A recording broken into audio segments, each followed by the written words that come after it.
Fala pessoal, sejam muito bem-vindos ao canal Quadros por Segundo. Eu me chamo Thiago Araújo e hoje a gente vai falar de O Telefone Preto, o novo filme que vai estrear nos cinemas brasileiros e já está sendo um sucesso lá fora, com mais de 100 milhões de dólares arrecadados mundialmente. Se você está curioso para saber como é que é esse filme, se ele é mais um bom filme do Scott Derrickson, um diretor aí que todo mundo conhece, todo mundo gosta, que dirigiu O Exorcismo de Emily Rose e dirigiu também A Entidade, dois filmes aí muito famosos. Você está curioso para saber se esse filme é realmente bom? Fica aí que eu vou te contar tudo. Mas antes do conteúdo, eu queria pedir encarecidamente para você curtir esse vídeo aqui. Assim o YouTube entende que esse conteúdo é relevante e ele vai espalhar ele para várias pessoas aí que não conhecem meu trabalho. Por favor, se inscreve no canal e ativa o sininho, assim você não perde nenhum vídeo que vai vir no futuro. Compartilha esse conteúdo nos seus grupinhos de WhatsApp, em todos os locais que você quiser. E também comenta aí se você gostou desse filme, se você não gostou, se você concorda ou discorda de mim. Vamos conversar. E é isso, pessoal. Recados dados, vamos para o vídeo. Como eu falei para vocês, pessoal, o Scott Derrickson é um diretor de bastante aí reconhecimento dentro da indústria de Hollywood. Ele já fez A Entidade e também fez o que todo mundo ama bastante aí, principalmente o fã de terror, que é O Exorcismo de Emily Rose. São dois filmes bem bacanas, são dois filmes que realmente têm uma atmosfera bastante pesada, tem muitos sustos, né? Muito mais do que o Derrickson viria a utilizar em outros filmes.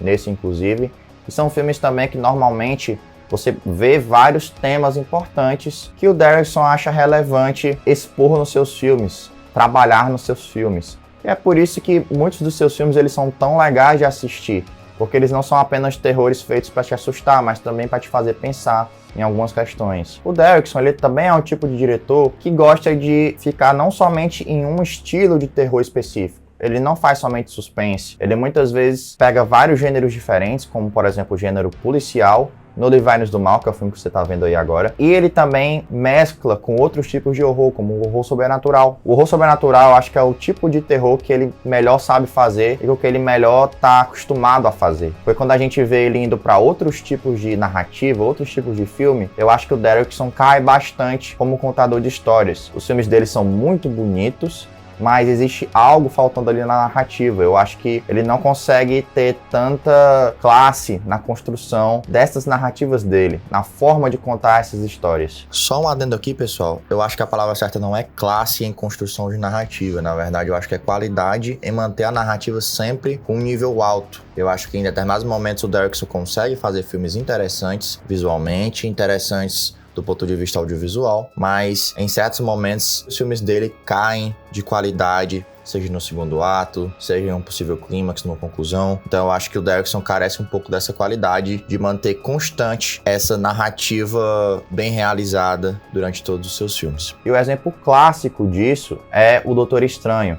porque por mais que seja um filme que tem várias questões imagéticas interessantes, é um filme bonito, né? Tem um estilo interessante de filmagem ali do Derrickson, eu acho que o Doutor Estranho é um filme muito comum, é um filme que se parece muito com diversos outros filmes que a gente já viu do gênero, principalmente o Homem de Ferro, o primeiro filme. Então dá pra dizer que o Derrickson vem em baixa.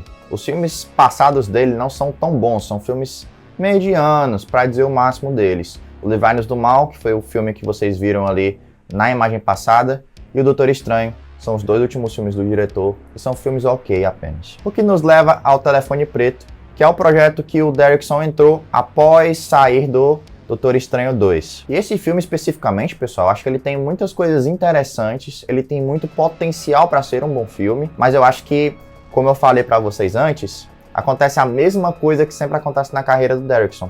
Falta alguma coisa. E o que é essa coisa? A gente vai destrinchando e você vai entendendo o que é. Vamos começar a análise primeiramente pelo roteiro, tá, pessoal? Esse filme aqui, ele contém um bom primeiro ato. Ele se passa ali nos anos 70, mais ou menos. Então é legal ver toda aquela reconstrução de época, ver como que o Scott Derrickson, ele filma aquilo de uma forma interessante, de uma forma que te traz alguma nostalgia, mas que ao mesmo tempo não apela para ela o tempo inteiro. O diretor é muito inteligente nessa construção, porque ele sempre está indo adiante dentro do que ele pretende com o filme. Então não existem cenas gratuitas em O Telefone Preto, até porque ele é um filme curto, se você for considerar que 1h40 é curto, né? Aqui ele apresenta pra gente o Finney, que é o protagonista da história, que é uma criança que tem vários problemas paternos aí, né? Problemas com o pai, problemas de confiança, problemas de não conseguir se expressar direito, problemas de não conseguir se defender dos problemas que a vida traz para ele. A gente também vai ter, pessoal, a personagem Gwen, que é a irmã do Finn, né? É outra personagem também muito importante para essa história aqui, porque ela também passa por várias coisas que o personagem passa, mas ela tem uma personalidade diferente. O filme, ele apresenta muito bem esses dois personagens porque eles são meio complementares. O que um personagem é, o outro é meio que o oposto dele. Só que a maneira como o roteiro envolve esses dois personagens dentro da trama é bastante complementar. Os dois, eles vão ser igualmente importantes, muito embora o Finney seja o protagonista dessa história aqui. O arco dos dois personagens é muito presente, é muito bem apresentado, é muito bom. E a relação entre eles também. É claro que eu acho que é muito importante frisar que os dois jovens protagonistas são excelentes atores. O ator que interpreta o menino Finney é o Mason Thames e a atriz que interpreta a Gwen é a Madeleine McGraw. Os dois interpretam muito bem, seja quando é necessário que eles entreguem algo mais dramático, algo mais pesado na atuação deles, seja em interações leves entre eles ou com outros personagens. O Finney, pessoal, é esse personagem que está dentro desse centro da narrativa e, como vocês sabem, ele é o personagem que vai acabar se encontrando aí com o vilão, o The Grabber, que é interpretado pelo Ethan Hawke. E nesses encontros deles, ele acaba sendo sequestrado, né? É o mote principal do filme. E para eu poder explicar melhor para onde o filme vai, ou como o filme se desenvolve, eu preciso contar, digamos assim, esse pequeno spoiler para você, mas que é algo que está dentro da sinopse geral do filme. O menino Finney, ele é muito inteligente, ele consegue pôr em prática várias das ideias que são postas pelo roteiro para ele, para que ele consiga escapar do local onde ele fica enclausurado por conta do The Grabber, né? Do sequestrador. E esses planos são, de certa maneira, críveis. Eles são super importantes para o desenvolvimento geral do arco desse personagem. Esse personagem é lá no início do filme, e quando chega lá no final, durante toda essa jornada que ele tem, todos esses planos que ele tenta colocar em prática para fugir do cativeiro, ele se transforma em outro personagem diferente lá do primeiro. Ele aprende muita coisa. E eu acho que isso é a definição de um bom arco de personagem, e o roteiro faz isso muito bem. Já a Gwen, pessoal, que é a irmã do Finney, como eu falei também, ela é muito bem desenvolvida da mesma forma. E ela possui uma participação bastante interessante, que é levada um pouco mais para o lado sobrenatural dessa trama. A maneira como ela acaba interagindo com o Finney e com as investigações policiais para que tudo se una dentro da trama é muito interessante. Eu diria que ela é fundamental para que todos nós, como espectadores, consigamos entender melhor as relações entre personagens e o que aconteceu durante toda a trama. E o que eu acho que o roteiro consegue trazer também muito bem para o filme é apresentar os temas e desenvolver esses temas, né? Como eu falei, o Scott Derrickson é um diretor muito interessado em trazer temas bons para os seus filmes, temas que nos fazem refletir sobre as nossas próprias vidas, sobre as nossas sociedades, sobre diversas questões importantes. E aqui especificamente, o Derrickson traz temas sobre bullying, sobre como você não consegue agir sob determinada coação e como você fica tão acuado porque a sociedade te faz ser assim, os problemas que você passa, seja na sua casa, seja em outros locais, ele faz você ser acuado, ele faz você ser uma pessoa tímida, uma pessoa que não consegue se abrir para o mundo. E isso tem a ver principalmente, pessoal, com maturidade, com você entender que você precisa se defender do mundo todo, das pessoas que te fazem mal, seja em casa, seja fora de casa, onde quer que você vá, você precisa se defender, você precisa ter essa personalidade dentro de você, senão você não consegue sobreviver. E isso está dentro da construção da identidade de cada um de nós. E grava essa palavra, identidade, eu vou voltar a falar sobre ela lá no final do vídeo.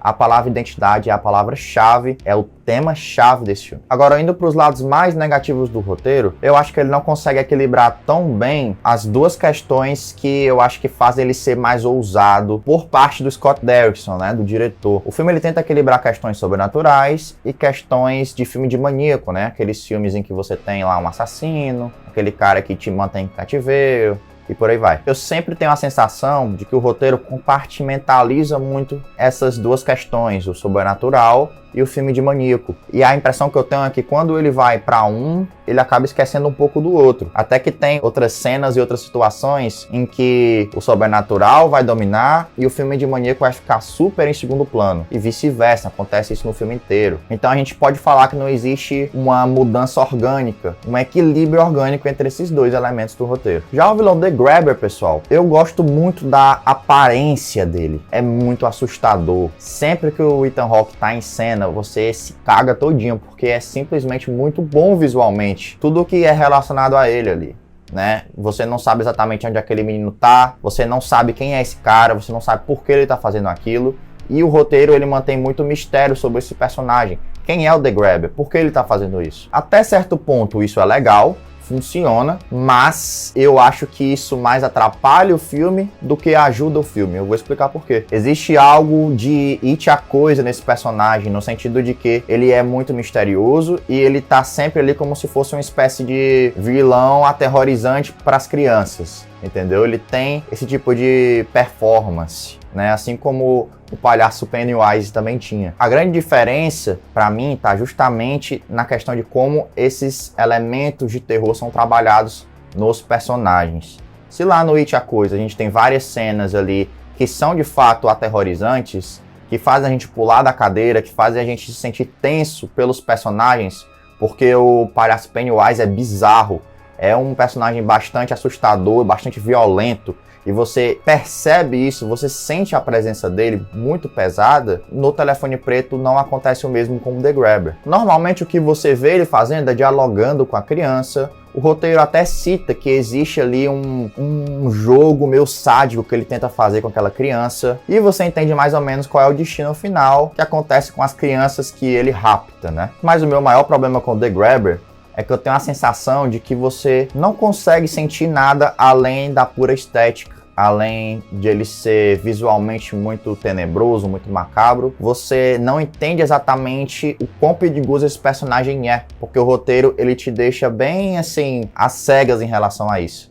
O roteiro ele trabalha várias coisas, mas o vilão ele é deixado meio de escanteio durante muito tempo. E você não vê ele fazendo atos maléficos, entre aspas, o suficiente para você ter medo dele, para você sentir a imponência dele, para além, obviamente, do que eu falei, da estética dele. É até legal que ele faz ali umas poses, umas negócios lá com a máscara, ele conversa da maneira meio bizarrinha com a criança, né? Dá uma sensação de que ele é meio stalker ali, mas não passa disso, assim. Realmente, você não tem um gostinho do que esse vilão pode fazer. Isso pra mim é o que mais tira nota de O Telefone Preto, porque pro filme ser totalmente equilibrado, eu acho que o Scott Derrickson também teria que ter desenvolvido bem melhor o seu vilão. Não necessariamente ter entregado coisas sobre ele, não é disso que se trata, mas sim de ter utilizado de forma mais aterrorizante. E aí, fazendo essa comparação com o It, fica mais claro, né? No It, o Pennywise é muito mais assustador do que o The Grabber aqui. Outro problema do roteiro é que eu acho que ele dá muitas forçadinhas de barra pro personagem escapar em alguns momentos ali, né? Tem algumas ceninhas ali que o personagem tem um joguinho de gato e rato com o The Grabber, e o roteiro ele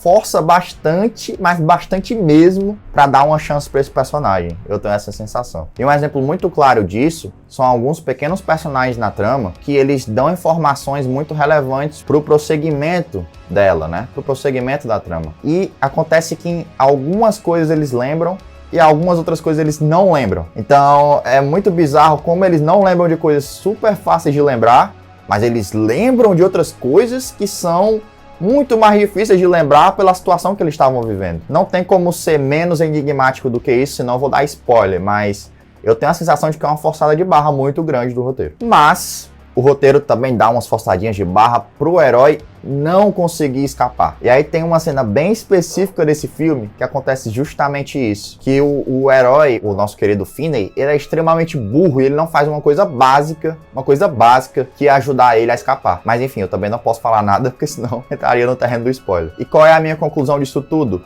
Não existe equilíbrio no roteiro. O roteiro muitas vezes força contra o protagonista e muitas vezes ele força a favor do protagonista. Então, você percebe a mão grande do roteiro aí, puxando as cordinhas para manipular essa história, para ela continuar, para ela prosseguir até o final. Outra coisa, pessoal, que eu não gosto nesse roteiro é como não parece que existem consequências graves de todas as abduções, digamos assim, os sequestros do The Grabber nesse filme, né? Ele sequestra não apenas uma criança que é a protagonista, ele sequestra outras crianças também. O Scott Derrickson, ele para tentar resolver esse problema, o que ele faz? Ele mostra uma ceninha do pessoal procurando por essas crianças, mas é isso, se resume a isso. Não existem outras consequências mais graves. O filme ele é muito focado na traminha dele, mas a gente não percebe o quão perigoso é esse personagem, esse vilão, o The Grabber. E não é somente dentro das ações dele que a gente poderia ter essa dimensão. A gente poderia ter essa dimensão também por conta da repercussão que as ações deles causam dentro da sociedade, dentro daquela cidade, dentro, sei lá, do país todo, né? A gente não vê cobertura midiática desses assassinatos, só em uma ceninha ou duas.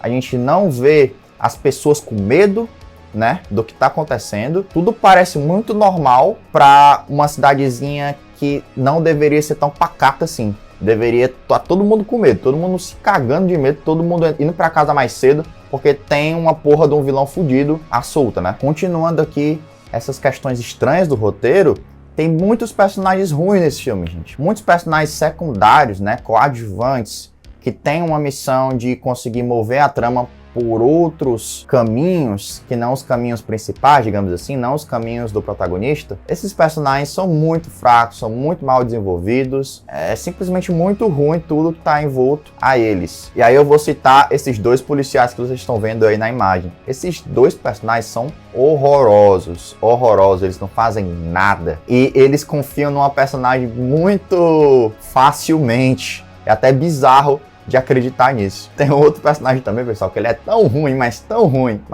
ruim, que o roteiro até tenta justificar a participação dele com uma cena específica que parece que vai dar certo, que ele vai descobrir alguma coisa. Acaba que ele é descartado totalmente. Então é um personagem que é incompreensível ele estar aqui. Ele não serve para absolutamente nada. Uma outra questão que eu queria pontuar, pessoal, é um problema que eu me incomodei, mas eu sei que muitas pessoas não vão se incomodar com isso. O pai do Finney e da Gwen. Por quê?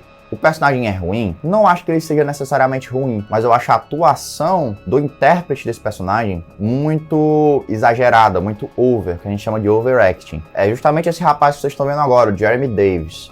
A impressão que eu tenho é que ele não é um pai bêbado, alcoólatra e abusivo. Não. Eu vendo o filme, eu tinha a sensação de que era um ator interpretando um pai bêbado, alcoólatra e abusivo. Vocês conseguem entender a sintonia fina aí, a diferença entre um e outro? Enquanto um bom ator faria, talvez, esse papel de uma forma mais convincente, de uma forma que a gente entendesse um pouco melhor como o personagem gosta dos filhos, mas ao mesmo tempo ele tem conflitos internos muito fortes. Esse ator aqui, ele não consegue fazer isso de uma forma satisfatória. Ele não consegue trazer um equilíbrio muito bom para esse personagem, o que é uma pena, assim. O último problema que eu acho que esse roteiro tem, pessoal, é o clímax.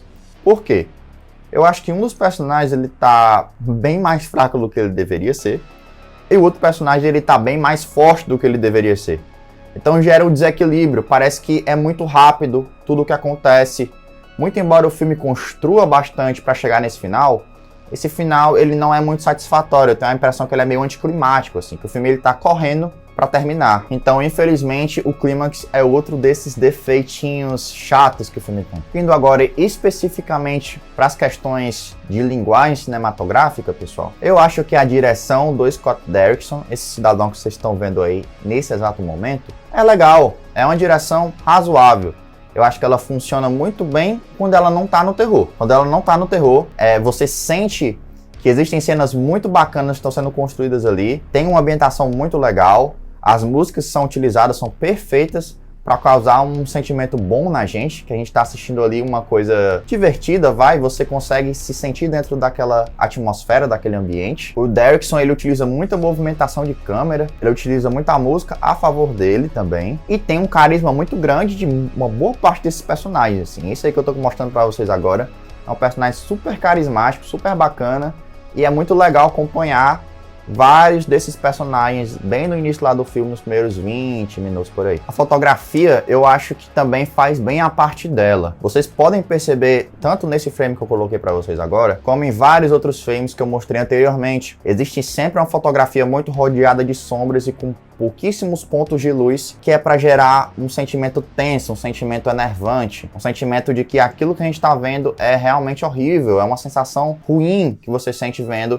imagens como essa aí. O filme pontualmente também, pessoal, tem algumas outras cenas diferenciadas. Eu vou acabar não falando o que elas são para não dar spoiler, mas são cenas bastante diferenciadas do ponto de vista estético. É como se a gente estivesse vendo outra personagem observando outros personagens.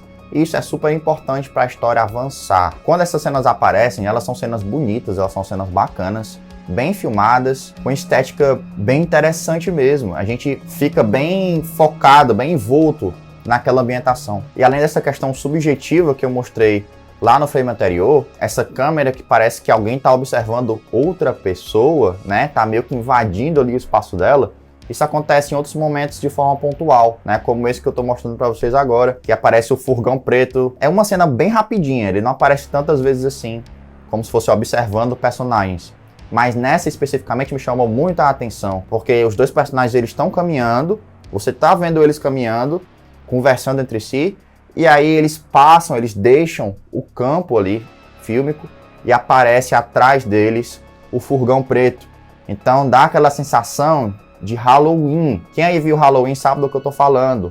Uma parada meio voyeurística, uma coisa meio de stalker, um terror meio assustador que parece que você está sendo observado o tempo inteiro. Tem algumas questões, alguns elementos aqui dessa mise-en-scène, dessa linguagem cinematográfica que são muito voltados para isso, assim. Eu acho que o Scott Derrickson acerta na grande maioria deles. Porém, pessoal, eu acho que o Scott Derrickson, ele dá uma derrapada nas cenas que são mais voltadas pro terror e pro horror desse filme aqui. Principalmente algumas que ele utiliza e reutiliza várias vezes, que é um pouco mais voltado pro lado sobrenatural. Infelizmente, eu acho que dá uma cansada a maneira como ele utiliza isso. E depois da primeira vez que você... Caralho, o que é que tá acontecendo aqui, né? Você se assusta genuinamente. Mas depois que ele usa a segunda, a terceira vez, esse recurso cansa e você já não se surpreende em nenhum momento mais. E eu tenho a sensação também, pessoal, que várias cenas que o Scott Derrickson queria que fossem impactantes, elas não são tão impactantes assim. Por mais que elas sejam bonitas, eu sinto que elas são meio vazias. Eu entendo mais ou menos o estilo de horror que o Scott Derrickson quer causar aqui. Ele quer construir algo mais sutil, ele quer deixar para o espectador imaginar as coisas que acontecem com determinados personagens. Se isso fosse um pouco melhor explorado junto com o vilão do filme, se o The Grabber a gente tivesse visto várias outras coisas que ele fez, e a gente entendesse as coisas que ele faz, e a gente realmente pudesse sentir essa tensão emanando do personagem, tudo bem. Eu não acho que precisava nem ser algo gore, nem algo nesse sentido. Mas era necessário envolver mais esse personagem na trama. E eu acho que o Scott Derrickson, ele esquece muito desse personagem, e quando ele retorna tentando ser algo impactante pelo visual, impactante pela construção fílmica necessariamente ali. Só que se você não tem uma construção anterior, se você realmente não consegue comprar o que o personagem faz ou como o personagem é de repente, você não tem a mesma relação com ele. Então dá uma impressão muito forte pra mim, que apesar de muitas cenas serem bonitas, bacanas, simbolicamente e tudo mais, elas não me causam nada, né? Ela é uma tentativa de ser impactante sem realmente ser impactante. Mas é aquela coisa, né, pessoal? Também não dá pra dizer que essas cenas são todas péssimas, que esse filme aqui é pra se jogar no lixo, que esse vilão é horrível, uma das piores coisas já feitas no cinema. Não, tem vários momentos assim que realmente dá uma gelada de espinha, somente pela maneira como a linguagem corporal do ator, ela tá posta na tela, como o Ethan Hawke ele se movimenta, como ele gesticula, como ele fala, como ele parece uma pessoa meio lelé das ideias, assim. Essa forma de capturar essa iconografia do vilão é, sem dúvida nenhuma, das melhores coisas que o Scott Derrickson faz aqui. E essa cena acho que tá pra provar isso, né? Essa cena ela tá tanto no trailer quanto em materiais promocionais. A maneira como ele tá no escuro e ele levanta o rosto, estica as mãos e olha pro céu assim, e ele vai bem pra luz, sabe? É como se fosse uma coisa reveladora ali, como se o demônio estivesse revelando aos nossos olhos. É bem bonito. Então a clara sensação que eu tenho disso tudo é que é um resultado misto. É um resultado que muitas vezes é interessante, é legal, é bonito, é bom de se ver, mas também tem um outro lado disso, que é o lado de superficialidade, que o diretor ele não quer ir além. Eu acho super importante a gente citar o bom trabalho do Ethan Hawke, que esse cara faz aqui é maravilhoso. Ele é um dos meus atores preferidos de Hollywood, E eu acho interessante como ele mostra ser um personagem meio brutal em alguns momentos, mas ao mesmo tempo ele tem uma sensibilidade, ele tem modos meio educados de se portar. É interessante demais, assim, a construção dele como personagem, do ator, não do personagem em si no roteiro. Eu acho até que o roteiro dá umas pistazinhas pra gente entender um pouquinho melhor, ou pelo menos conjecturar, pensar em cima disso, o que esse personagem pode ter sofrido na infância, enfim, né? Ele dá umas pequenas pistas que a gente pega e pensa assim, caralho, será que é isso? Será que ele é assim? Será que ele é assado? Será que ele é desse jeito por causa disso? É bastante interessante. Eu, inclusive, tem uma teoria de que ele é meio que o espelho do personagem principal do filme, o Finney. Só que, ao invés dele ir pro lado bom da força, ele vai pro lado mal da força. Ele vai pro lado negro da força. Para finalizar esse vídeo aqui, eu posso também falar sobre a direção de arte. Vocês estão vendo aí essa máscara maravilhosa, não tem só uma, tem várias outras máscaras. Tudo isso tem muito a ver com a identidade. Por isso que eu falei lá no início do vídeo, a questão da identidade é um tema principal desse filme, para vários personagens diferentes. Então é muito bacana isso também. E essa direção de arte é muito protagonista nesse filme, porque ela tá sendo o tempo todo exposta, ela tá sendo o tempo todo mostrada na sua cara. Ela é um adereço super importante para que o suspense funcione minimamente com você. Eu também acho que o que ajuda muito na imersão nesse filme especificamente é a trilha musical, e tem principalmente um momentinho lá que tem uma trilha Pink Floydiana, lá do álbum The Dark Side of the Moon, que é maravilhoso, é muito massa. Assim que eu ouvi, eu lembrei logo da trilha lá do Pink Floyd, e ela funciona muito bem para a cena em si. Então, pessoal, esse filme aqui para mim, infelizmente, ele é nota 2 de 5. Ele é um filme mediano, tá? Se você quiser forçar um pouquinho, dá para dar um 3zinho ali, sendo muito generoso, mas para mim é nota 2. Porque eu acho que é um filme que ele acerta em algumas coisas bem interessantes, é um filme até gostosinho de assistir, mas ao mesmo tempo ele erra em diversas outras coisas que poderiam elevar o nível disso aqui. Eu acho que tinha um potencial muito elevado para se trabalhar aqui, com tudo o que é apresentado, mas a forma como tudo isso se desenvolve do segundo ato para frente acaba me tirando mais do filme, é o que acaba fazendo eu desgostar um pouco mais do filme, infelizmente. Não foi dessa vez que o nosso queridíssimo Scott Derrickson conseguiu emplacar A Entidade, outro filme de impacto, ou mesmo como O Exorcismo de Emily Rose. Mas vamos seguir acreditando no cara, que eu acho que ele tem muito potencial. Mas e aí, você concorda comigo que esse filme realmente é mediano? Você acha que ele é um dos melhores filmes de terror do ano, como eu vi muita gente falando também? Me dá tua opinião aí, deixa um comentário que a gente pode conversar. Curte esse vídeo aí para espalhar esse conteúdo para um monte de gente ver. Eu tenho certeza que muita gente vai gostar também. E ativa o sininho para não perder nenhuma notificação. Se inscreve nesse canal aqui, porque eu tenho certeza que você vai gostar muito dos conteúdos. Aproveita e compartilha esse vídeo aqui para todas as suas redes sociais, que você sabe que vão gostar desse tipo de conteúdo, que gostam de cinema, que gostam de pensar cinema. É sempre bom ter essa comunidade aqui e compartilhar esses conteúdos com todo mundo que a gente gosta e conhece. É isso, pessoal. Se você está aqui até agora, eu agradeço demais a sua paciência. Um forte abraço e até o próximo vídeo. Tchau, tchau.